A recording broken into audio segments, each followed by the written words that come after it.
আসসালামু আলাইকুম। সবাইকে স্বাগত জানাচ্ছি। আমি নাসরুল ইসলাম তন্ময়। শুরুতে বিআরবি কেবল সংবাদ শিরোনাম জানিয়ে দেব এই মুহূর্তে হাতে পাওয়া সর্বশেষ গুরুত্বপূর্ণ আপডেট বাংলা সংবাদ। শুরুতেই থাকছে পলকের নির্দেশে ইন্টারনেট বন্ধ, যা গণহত্যার সঙ্গে ওতপ্রোতভাবে জড়িত। সাবেক ডাক, টেলিযোগাযোগ ও তথ্য প্রযুক্তি প্রতিমন্ত্রী জুনায়েদ আহমেদ পলকের নির্দেশে ইন্টারনেট বন্ধ করা হয়।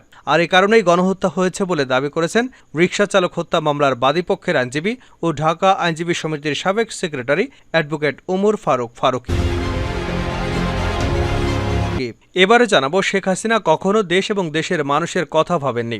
ঢাকা জেলা বিএনপির সাধারণ সম্পাদক ও কেরানীগঞ্জ দক্ষিণ থানা বিএনপির সভাপতি অ্যাডভোকেট নিপুণ রায় চৌধুরী বলেন, যে দলের নেত্রী কর্মীদের কথা না ভেবে পালিয়ে যান, সে নেত্রী দলের জন্য কখনো শোভনীয় নয়।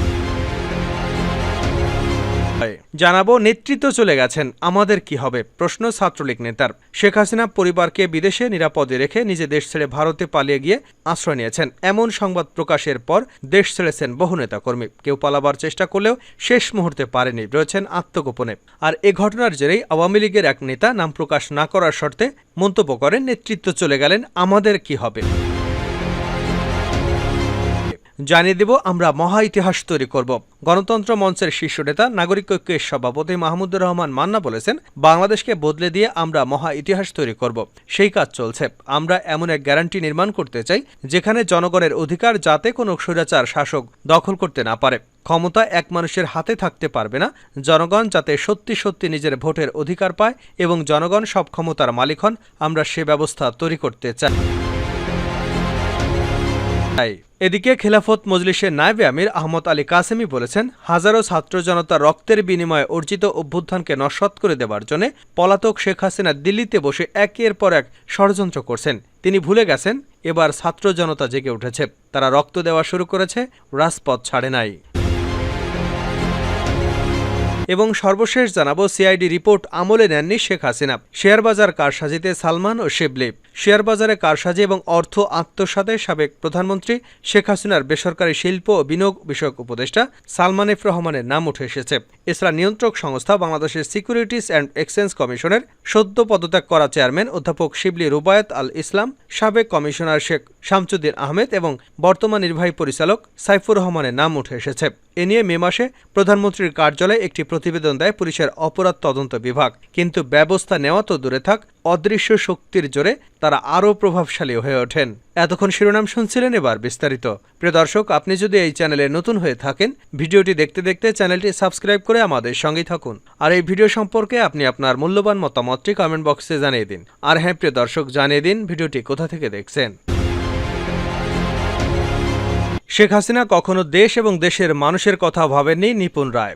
ঢাকা জেলা বিএনপির সাধারণ সম্পাদক ও কেরানীগঞ্জ দক্ষিণ থানা বিএনপির সভাপতি অ্যাডভোকেট নিপুণ রায় চৌধুরী বলেছেন, যে দলের নেত্রী কর্মীদের কথা না ভেবে পালিয়ে যান, সেই নেত্রী দলের জন্য কখনো শোভনীয় নয়। বৃহস্পতিবার সকালে দক্ষিণ কেরানীগঞ্জের কদমতলী লায়ন শপিং মলের সামনে বাংলাদেশ জাতীয়তাবাদী দল বিএনপির কেন্দ্রীয় কর্মসূচির অংশ হিসেবে দক্ষিণ কেরানীগঞ্জ বিএনপি এবং অঙ্গ সংগঠনের 14 ও 15 অগাস্ট অবস্থান কর্মসূচির দ্বিতীয় দিনে উপস্থিত জনতার উদ্দেশ্যে তিনি এসব কথা বলেন। নিপুণ রায় চৌধুরী বলেন, শেখ হাসিনা কখনো দেশ এবং দেশের মানুষের কথা ভাবেননি, তিনি ভেবেছেন তার পরিবারের কথা।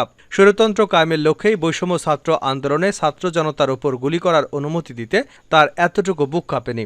আমরা আজ নতুন করে দেশের স্বাধীনতা পেয়েছি। তিনি আরও বলেন, ছাত্র জনতার গণঅভ্যুত্থানে দেশ এবং দেশের মানুষ স্বৈরাচার মুক্ত একটি বাংলাদেশ পেয়েছে।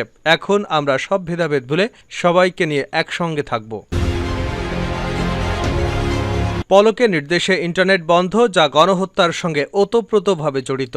সাবেক ডাক ও টেলিযোগাযোগ ও তথ্য প্রযুক্তি প্রতিমন্ত্রী জুনায়েদ আহমেদ পলকের নির্দেশে ইন্টারনেট বন্ধ করা হয়। আর এই কারণেই গণহত্যা হয়েছে বলে দাবি করেছেন রিকশা চালক হত্যা মামলার বাদীপক্ষের আইনজীবী ও ঢাকা আইনজীবী সমিতির সাবেক সেক্রেটারি অ্যাডভোকেট ওমর ফারুকী। বৃহস্পতিবার বিকেলে ঢাকার চিফ মেট্রোপলিটন ম্যাজিস্ট্রেট আদালতে সাবেক ডেপুটি স্পিকার শামসুল হক টুকু, জুনায়েদ আহমেদ পলক এবং ছাত্রনেতা তানভীর হাসান সৈকতের 10 দিনের রিমান্ড মঞ্জুর শেষে সাংবাদিকদের সঙ্গে আলাপকালে এমন দাবি করেন। অ্যাডভোকেট ওমর ফারুক ফারুকী বলেন, কোটা বিরোধী আন্দোলন চলাকালে তৎকালীন আইসিটি প্রতিমন্ত্রী পলকের নির্দেশে সারা দেশে ইন্টারনেট বন্ধ করে দেওয়া হয়েছিল। সেদিনই ঢাকাসহ সারা দেশে ব্যাপক আকারে হত্যাকাণ্ড ঘটেছিল। তাই আদালতও মনে করে গণহত্যার সঙ্গে ইন্টারনেট বন্ধ ওতপ্রোতভাবে জড়িত। তিনি বলেন, অবৈধ সরকারের সাবেক ডেপুটি স্পিকার শামছুল হক টুকু, সাবেক আইসিটি প্রতিমন্ত্রী জুনায়েদ আহমেদ পলক এবং ছাত্রলীগের ঢাকা বিশ্ববিদ্যালয় শাখা সাধারণ সম্পাদক তানভীর হাসান সৈকতের বিরুদ্ধে দায়ের করা হত্যা মামলায় আদালতে সত্যতা অনুধাবন করে তাদের প্রত্যেকেই 10 দিনের রিমান্ড মঞ্জুর করেন। তাদের প্রত্যেককে মদত এবং সহযোগিতাতেই ছাত্র জনতা হত্যার ঘটনা ঘটেছে। আদালতের উদ্ধৃতি দিয়ে ওমর ফারুক বলেন, আদালত মনে করে পলকসহ এই 3 আসামির নির্দেশনাতেই সারা দেশে ইন্টারনেট বন্ধ করে দেওয়া হয়েছে।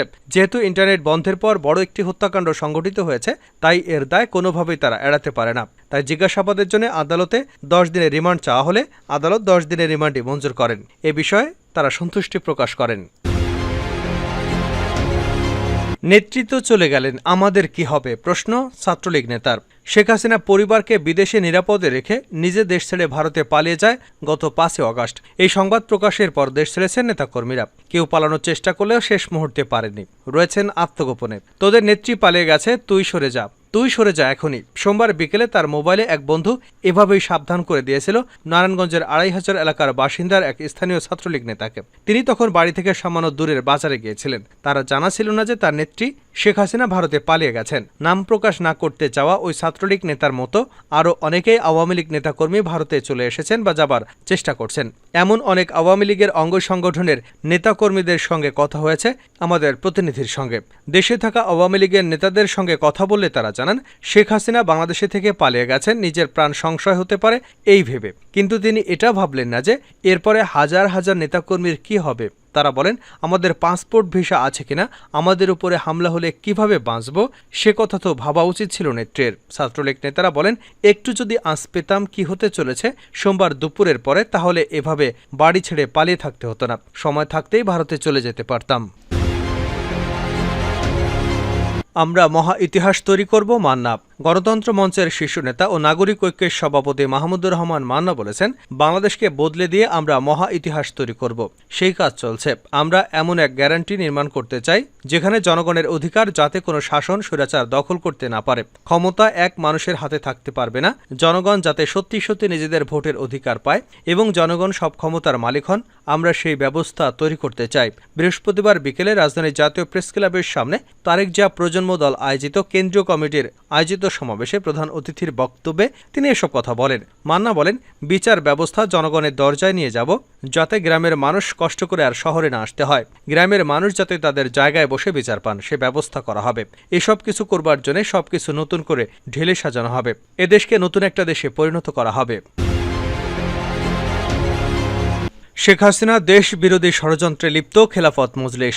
খেলাফত মজলিসের নায়েবে আমির আহমদ আলী কাসেমি বলেছেন, হাজারো ছাত্র জনতার রক্তের বিনিময়ে অর্জিত গণঅভ্যুত্থানকে নস্যাৎ করে দেওয়ার জন্য পলাতক শেখ হাসিনা দিল্লিতে বসে একের পর এক ষড়যন্ত্র করেছেন। কিন্তু তিনি ভুলে গেছেন, এবার ছাত্র জনতা জেগে উঠেছে, তারা রক্ত দেওয়া শুরু করেছে, রাজপথ ছাড়ে নাই। তিনি বলেন, 5 আগস্টে ছাত্ররা রাজপথে ছিল, এখনও আছে।